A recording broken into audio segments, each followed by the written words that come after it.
हरे कृष्णा।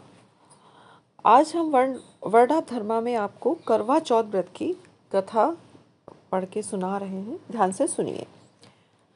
बहुत समय पहले की बात है। एक साहूकार के 7 बेटे और उनकी एक बहन करवा थी। सभी सातों भाई अपनी बहन से बहुत प्यार करते थे, यहाँ तक कि वे अपने से पहले उसे खाना खिलाते और बाद में खुद खाते थे। एक बार उनकी बहन ससुराल से मायके आई हुई थी।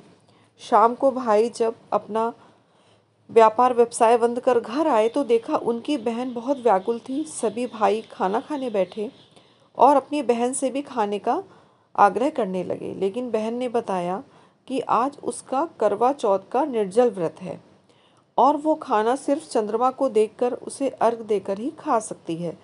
जो कि चंद्रमा अभी तक निकले नहीं, इसलिए वह भूख प्यास से व्याकुल हो उठी है।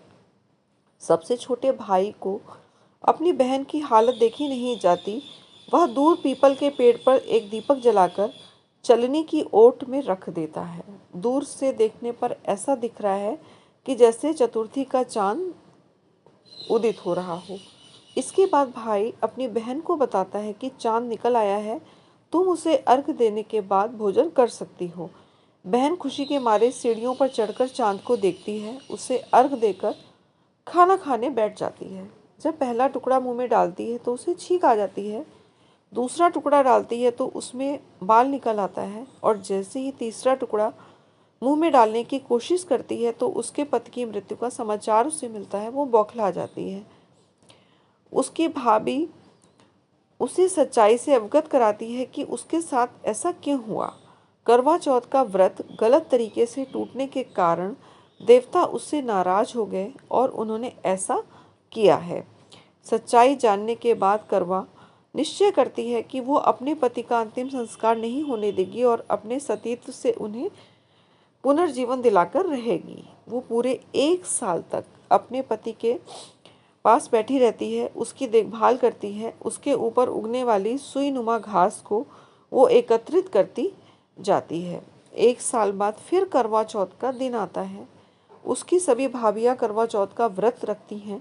जब भाभियां उससे आशीर्वाद लेने आती हैं तो वो प्रत्येक भाभी से यम सुई ले लो, पिया सुई दे दो, मुझे भी अपनी जैसी सुहागिन बना दो, ऐसा आग्रह करती है। लेकिन हर बार भाभी उसे अगली भाभी से आग्रह करने का कहकर चली जाती है। इस प्रकार जब छठे नंबर की भाभी आती है तो करवा उससे भी यही बात दोहराती है। ये भाभी उसे बताती है कि चूंकि सबसे छोटे भाई की वजह से उसका व्रत टूटा था, अतः उसकी पत्नी में ही शक्ति है, वह तुम्हारे पति को दोबारा जीवित कर सकती है। इसलिए जब वह आए तुम उसे पकड़ लेना और जब तक वो तुम्हारे पति को जिंदा ना कर दे उसे मत छोड़ना। ऐसा कहकर वो चली जाती है। सबसे अंत में छोटी भाभी आती है। करवा उनसे भी सुहागिन बनने का आग्रह करती है, लेकिन वो टाल मटोली करने लगती हैं। इसे देख करवा उन्हें जोर से पकड़ लेती है और अपने सुहाग को जिंदा करने के लिए कहती है। भाभी उससे छुड़ाने के लिए हटाती है, लेकिन करवा नहीं छोड़ती है। अंत में उसकी तपस्या को देख भाभी का दिल पसीज जाता है और अपनी छोटी उंगली को चीरकर उसमें से अमृत उसके पति के मुंह में डाल देती है। करवा का पति तुरंत श्री गणेश कहता हुआ उठ बैठता है। इस प्रकार प्रभु कृपा से उसकी छोटी भाभी के माध्यम से करवा को अपना सुहाग वापस मिल जाता है। हे श्री गणेश, माँ गौरी, जिस प्रकार करवा को चिर सुहागन का वरदान आपसे मिला है, वैसा ही सब सुहागिनों को मिले। हरे कृष्णा कृष्ण कृष्ण हरे हरे, हरे राम राम राम हरे हरे।